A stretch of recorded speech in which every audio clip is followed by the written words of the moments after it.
What exactly went wrong with Zambia conceding 5 goals in their outing? 5 goals in their first ever appearance. Tell me what exactly went wrong. Now, let me tell you about what I noticed in that game.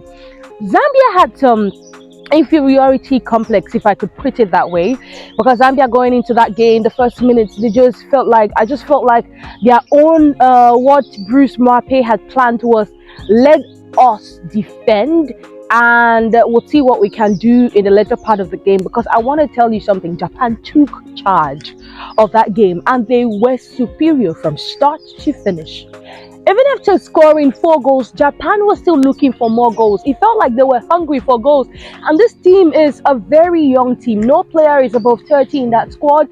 And they had the energy, they have the tactical know how. They just kept pushing right up to the end.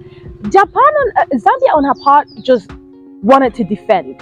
Musondo did a great job in the first half by saving over 3 long shots from Japan, but that is the highest she could go because in the second half she definitely cracked.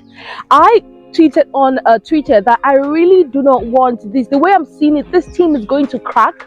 And just after tweeting that, at the 43rd minute, we saw Miyazawa scoring the first goal for Japan. And I was so devastated, but I was actually happy with the first half because I think Musanda did her homework and was able to put up a stellar performance in the first half. But coming into the second half, it even got worse because balls were not getting to Banda at all. Banda was just isolated throughout the game. Banda is that striker that can cause an upset whenever she gets forward, and that's why you see every time she even managed to take the ball up front, the defenders, the Japanese just had to come and push it away from her. But these guys, that is what I said. Chanda was greatly missed in the midfield. Chanda has this thing. She has this tactical abilities. And if you've played with a team for so long, you know how it works.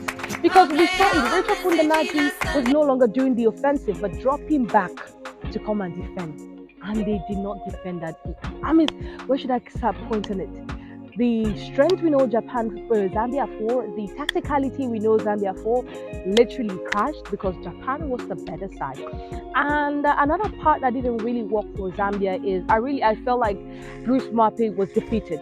Bruce Marpe was defeated because in the second half we saw how Japan was opting for substitutions. Bruce Marpe did his substitution at what time? And what did he bring in? How did he change the game? No impact at all. I'm sure in his head he was like, I don't have any other better player on the bench that can create an offset. And that is why his substitutions did not pay off. I mean, I can go on and on as to why, but we should know first of all that Zambia has always had a defensive problems, even in the build-up to the FIFA Women's World Cup.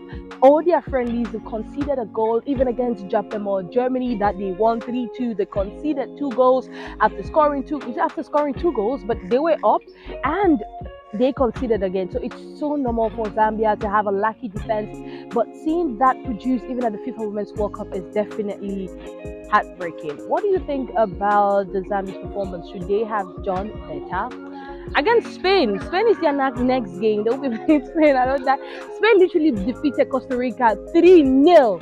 And I am asking myself, how is it going to work? Because obviously Alexia Putela is definitely going to make it tough for Zambia. And if Bruce Marpe is feeling defeated in the first game, it's horrible. I'm sure in the first half, he must have just told them, well, we just want one go down, just try as much as possible to keep it low. Because how do you guys? They picked up pace after Japan opened scores, but when they came into the second half, the game changed. In fact, everything was horrible. It was a shambolic performance. But I really want to know what you think about that. Leave it in the comments section below. And another question: who do you think? Do you think if Grace Chandler was there would have been some improvements? I want to know about that. Well, until next time.